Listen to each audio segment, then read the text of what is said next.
na lang yan, War on drugs ni Baste. Ayan. Iniimbestigahan na. Mga pulis, sinibak pa. Mga tanga kasi. Sana hindi lang sibak, sana hindi lang tanggalin sa pwesto, tanggalin sa organisasyon. Diba? Yung talagang mga salot, tapos panagutin nga malaunan. Pero balita ko, meron daw iimbestigahan. Kaloyal Mami SK shoutout. Meron na, Tarantaro, hello. Meron daw Lilibado, God bless you po. Meron daw pong mayor na iimbestigahan. Tapos baka masuspenso daw siya ng DILG. Tapos baka makasuhan pa. Kasi lantaran niya sinabi, papatayin kita eh. 'Di ba? Kagagawan ba 'yun ng matinong mayor? Sabagay hindi mo asahan matino 'tong gagong 'to. Saan ba sinong parte ng pamilya nila matino? Pati nga aso nila tanga. Danilo Meliton, shout out. May kaugnay niyan dito.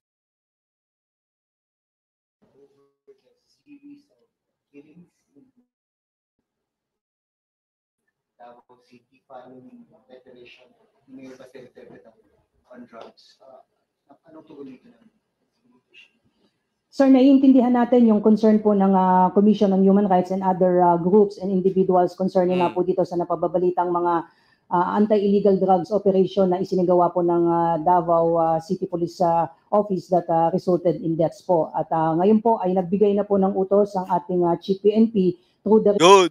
O yung nga pala, extended na naman no? Extended ba si Ngayon dapat ang last day niya. Si General Acorda. Extended? Hindi ka pa huli, nahuli na yung mga pulis. Yung mga pulis na hinuli, sinibak pa. Papa B, shout out. Di ba? Extended, di ba? Wala ba balita doon? Wala ba mag-verify sa akin dito? That extended si General Acorda bilang PNP chief. Regional directors para po imbestigahan po itong mga insidente po na ito. At Saint Benedict, hello, Zoe. Daan po yung impartial investigation, yung pong mga pulis po na involved dito sa mga anti-illegal drugs operation ay pansamantala na pong nirelieve sa kanilang mga pwesto. Bakit pansamantala? Permanentehin nyo na? To give way to the ongoing investigation. And as we speak, kanina po, ay kausap ko po mismo yung Regional Director po ng Police Regional Office 11, si Police Brigadier General Alden Delbo, at pinababa na po niya yung Regional Investigation Unit po ng 11 para mag-imbestiga po kung ano po yung nangyari po doon dito po sa mga police operations po na ito. Bagamat yung mismong city director na po personal niya, Colonel Richard, ang sinasabi po niya at pinaninindigan po niya na legitimate naman po itong police operation. Legit? Pero saan ebidensya? Dapat makikita sila ng ebidensya. Di ba isa dapat yung spokesperson yan ay ma-relieve? Yan. Thank you. Iba yung spokesperson ng city. Nonetheless, ang sabi nga po ni General Delbo, malinaw po yung kanyang instruction sa any police operation for that matter ay dapat extended hanggang March 31. Okay. March 31. Nakala ko another 6 months again. Dapat po may 3 po dapat na sigurado po dapat na fina-follow at sinusunod po yung ating mga police personnel. Ito po yung paggamit po ng mga body-worn camera. Wala sana nga pala yung mga body-worn camera na yan. Wala na. Nagsayang lang tayo ng bilyones tungkol dyan. Yung pagsunod po sa police operational procedure at syempre yung mga required witnesses na dapat... Yaman, walang witness, walang ebidensya, that is a legit operation. Yun ang wala dun. Paano legit? Halatang scripted ang war on drugs yung nagamit ng mga biktima para palabasin ng laban. Tama. Yabang kasi ni Yorme, kala ama pa niya presidente. Kaya nga, piling presidente na si Baste, Shout out Ma'am Ella May TV, hello. Ito pong 3 elements po na ito ay dapat present sa kanilang mga police operation. Doon wala. To preclude any notion na mayroon pong mga irregularity na nangyayari. With respect to these operations po na nagresulta nga po sa deaths ay under investigation na po ito, and as a matter of procedure po, ang Internal Affairs Service po, motu proprio nawala na mga body cam na mga police bang isinanla, pinampalit ng shabu, ay magkakonduct po ng investigation kapag ang isang operation resulted in injuries or death po.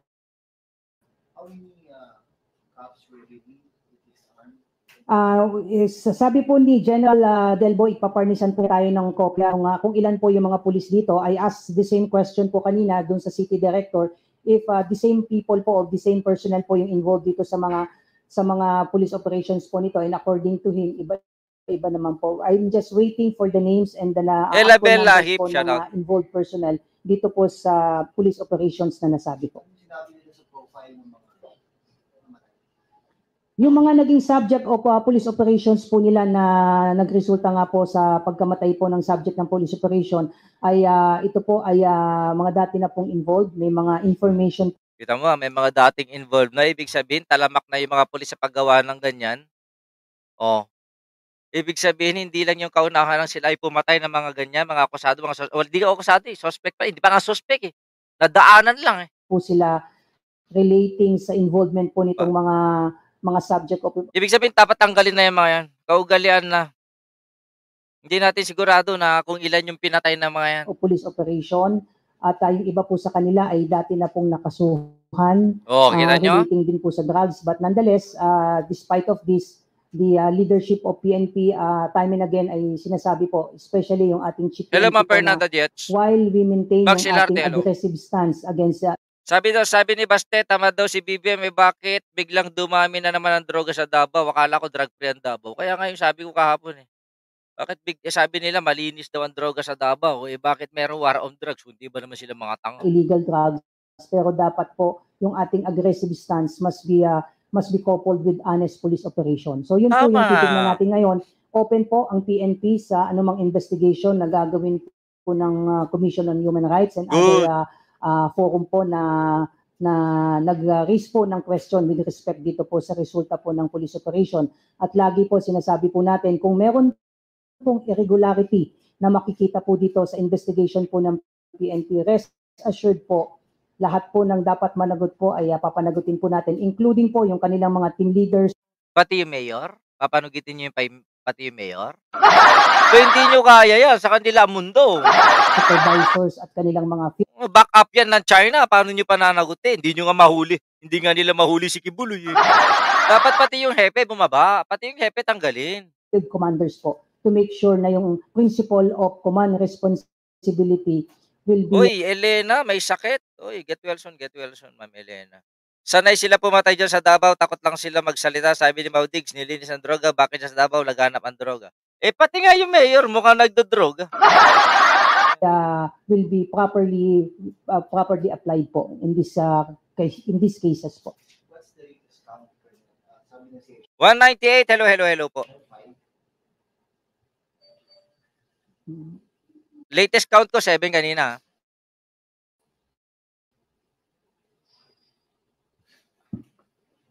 Dito po sa listahan ko po, sir, ay nasa 7 po.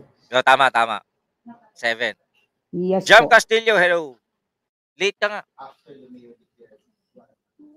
Late ka ng 45 minutes. Well, I'm not seconds. sure if it was within the period where Motion the science, hello. local chief executive of the Davao expressed some sentiments. That is his personal sentiment. On the part of the PNP, there was no explicit instruction na ganito po ang gagawin sa police operation. And in fact, the instruction is... Ginagawang puppet ni Baste yung mga PNP. Utusan lang kayo. Baka pinag-iigib pa kayo, baka pinagpapaligo pa kayo ni Digong ay ni Baste ha. Make sure all our PNP personnel conducting police operation must adhere to the intent and spirit of the police operational procedure po. Hi, Joanne. Yung 7 killed, anong period? Para makita lang. Kasi may declared yung... Thank you for sharing. Hindi nagkakanan po. Yun nga din Kaloyan Ross, narinig ko. Bago ito mag-declare ng war on drugs si Baste, marami na talagang patayan. Marami talagang napapatay. Namatay yung 5 days after. Meron pa nga dyan na sa isang gabi, 4 daw, 5 yung operation. Magkano kaya ang per head, no?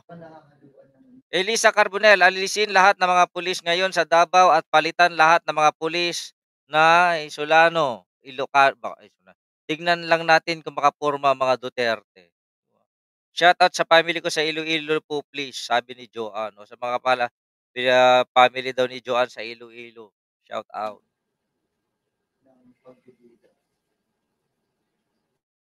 What I have with me, sir, is from January to March po. January to March 20, January 1 to March 25 po, all in all po ay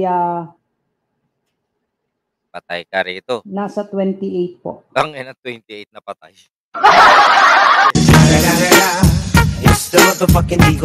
Ma'am Jean Jagger, shoutout. Sana si Bakit na rin si Baste hype yan. Balita ko, titignan po yung mga possibilities para makasuhan kung merong probable cause. Pero yung 28, patay? Ouch. Wala silbi ang buhay ng tao sa Davao? Wow. Opo. 28 years. Yes po. Ang number of police operations po mula po nung January po ay nasa 345 po. Ang 300 plus police operations. Arrested po ay nasa 424 at ang namatay po ay nasa 28 po. 28? Yes po. Davao City alone, ha? Lupit. Yung madami yun, ma'am. I know may mga intricacies sa Well, sabi nga po ng ating Chief PNP, one death is too many. Kaya nga po pinag-imbestigahan po ito ng PNP leadership, and no less than our SILG has expressed some concern. That's why nung kanina nga po ay sinabi rin po niya na papaimbestigahan po itong mga kaso po na ito.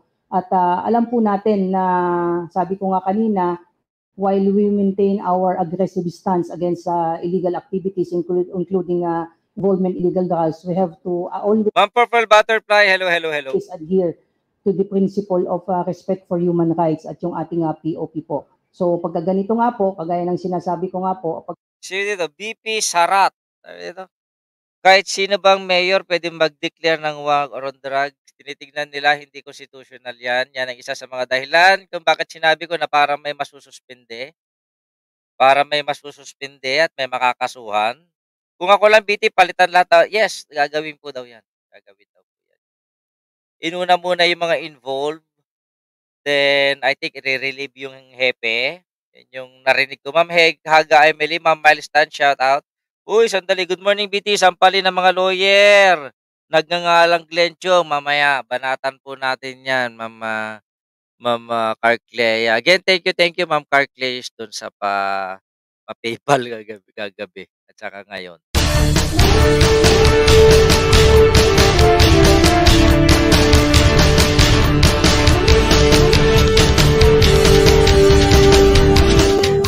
Yan din, kung gusto niyo mag-donate sa sa channel, I prefer PayPal kasi walang bawas.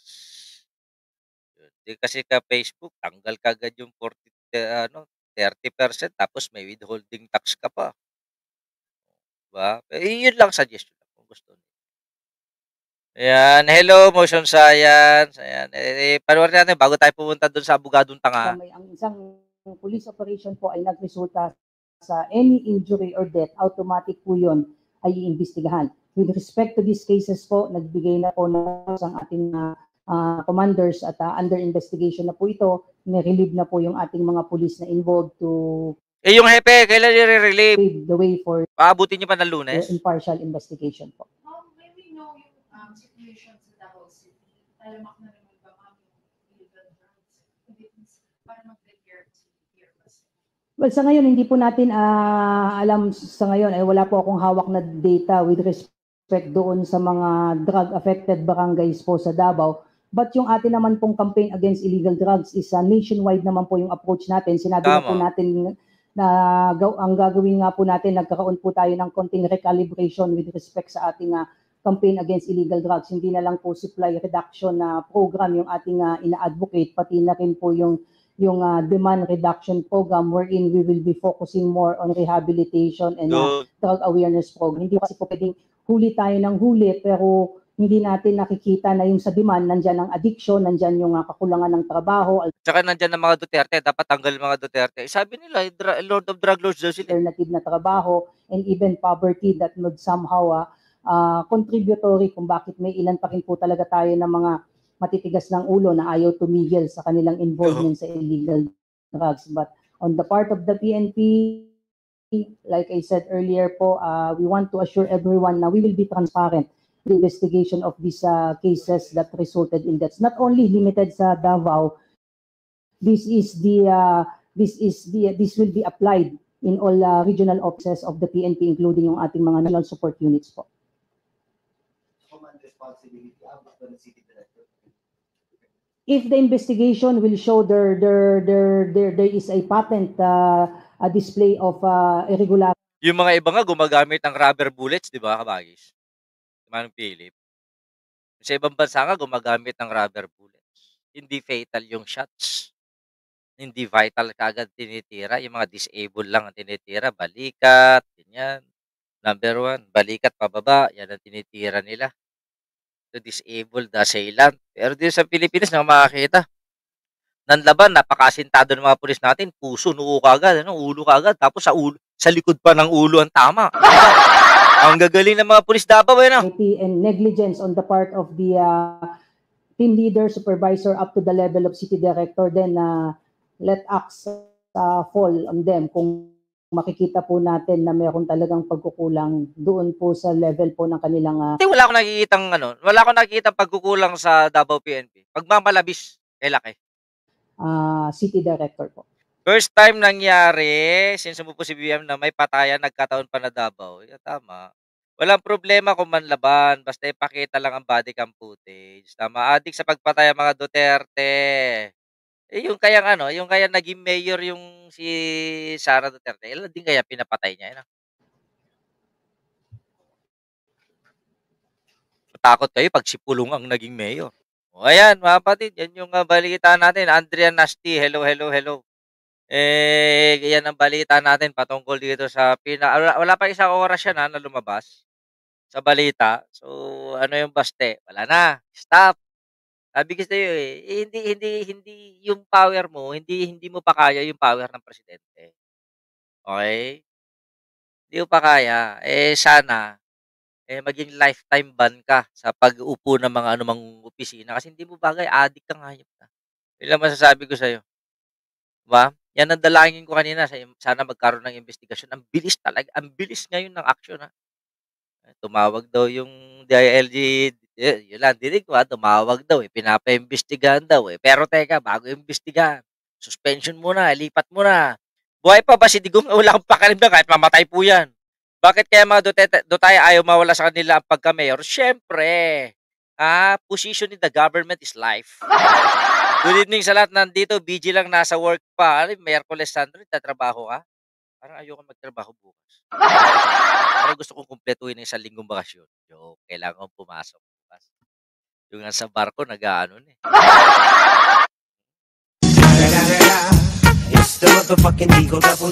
Pero may live stream pa rin na tayo bukas. Ang dami mga usapin. Diba? Ito yung mga usapin. O eto,